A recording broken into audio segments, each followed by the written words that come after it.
కమ్మటి వాసన అదిరిపోయే రుచితో బగారా రైస్ చేయడం ఇంత ఈజీనా? రండి ఈ రోజు మన వీడియోలో బగారా రైస్ ఎలా చేయాలో స్టెప్ బై స్టెప్ ప్రాసెస్ చూసేద్దాం. ముందుగా మనకు సరిపడా బౌల్ తీసుకుని అందులో కొంచెం నెయ్యి వేసి అది మరిగాక 2-3 స్పూన్స్ ఆయిల్ అయితే వేసుకోవాలి.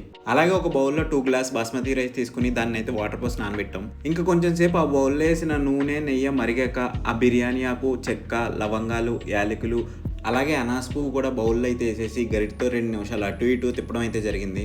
గరిటతో తిప్పి స్లో చేసి ఒక స్పూన్ జీలకర్ర అలాగే ఒక స్పూన్ ఆవాలు అయితే వేసి మళ్ళీ ఒకసారి అయితే తిప్పాం. ఇంక ఈలోపు కట్ చేసిన ఆనియన్స్, మిర్చి, కరివేపాకు, పుదీనా అయితే రెడీగా పెట్టుకుని ఇంకా పచ్చిమిర్చి, ఆనియన్స్, కరివేపాకు అయితే బౌల్లో అయితే వేసేసాం. యాక్చువల్గా బగారా రైస్ తినాలనిపిస్తుందంటే వెంటనే మా ఫ్రెండ్ ఈరోజు నేను చేసి పెడతా అన్నాడు. ఎలాంటి ఫ్రెండ్స్ దొరకడం అదృష్టం కదా. ఇంకా ఆనియన్స్ బ్రౌనిష్ షేడ్ వచ్చే వరకు గరిటతో మాత్రం అటు ఇటు తిప్పుతూ అయితే ఉండాలి. ఇంకా బ్రౌనిష్ షేడ్ వచ్చాక చికెన్ కర్రీకి చేసిన మసాలా కొంచెం మిగిలిపోతే అదైతే ఇందులో అయితే వేసేసాడు. ఇంకా మీరైతే వేసుకొని అవసరం లేదు. ఇంకా ఆనియన్ గార్లిక్ పేస్ట్ తీసుకుని కొంచెం అయితే ఆ బౌల్లో వేసి మొత్తం ఒకసారి మిక్స్ అయితే చేసేసాడు. వీడియో స్టార్టింగ్ లో బగారా రైస్ చేయడం చాలా ఈజీ అన్నాను కదా, నేనైతే జస్ట్ చూస్తున్నాను కాబట్టి ఏదైనా చెప్తాను, బట్ చేసేవాడికి ఆ కష్టం విలువ తెలుస్తుంది. ఇంకా పక్క స్టవ్ మీద చికెన్ కర్రీ అయితే గుమగుమలాడుతుంది.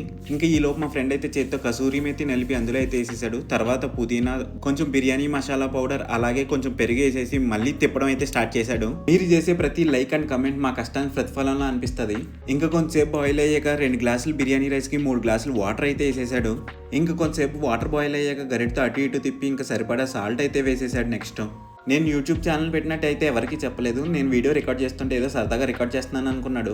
ఇంకా వాటర్ ఫుల్ బాయిల్ అయ్యాక రైస్ అయితే వేసేసి ఒకసారి గరిటతో అటు ఇటు తిప్పేసి ఇంక మూత అయితే పెట్టేశాడు. ఈ వీడియో కొంచెం వ్యూస్ ఎక్కువ వచ్చేలా చూడండి. 1 lakh వ్యూస్ దాటితే మా ఫ్రెండ్ గారికి ఈ వీడియో చూపించి నెక్స్ట్ బిర్యానీ చేయమని అడుగుతా. ఇంకా గుమగుమలాడే బగారా రైస్ అయితే రెడీ అయిపోయింది. మీలో ఎంతమంది chicken curry bagara rice fans ఉన్నారో కింద కమెంట్ లో షేర్ చేయండి. మీరు బగారా రైస్ చేసుకోవాలనుకుంటున్నారా? అయితే మా ప్రాసెస్ లో ఒకసారి బగారా రైస్ చేసుకుని టేస్ట్ ఎలా వచ్చిందో కింద కమెంట్ లో షేర్ చేయండి. ఈ వీడియో మీకు నచ్చితే ఒక లైక్ చేసి మరిన్ని వీడియోల కోసం మన ఛానల్ సబ్స్క్రైబ్ చేసి పెట్టుకోండి. Thank you.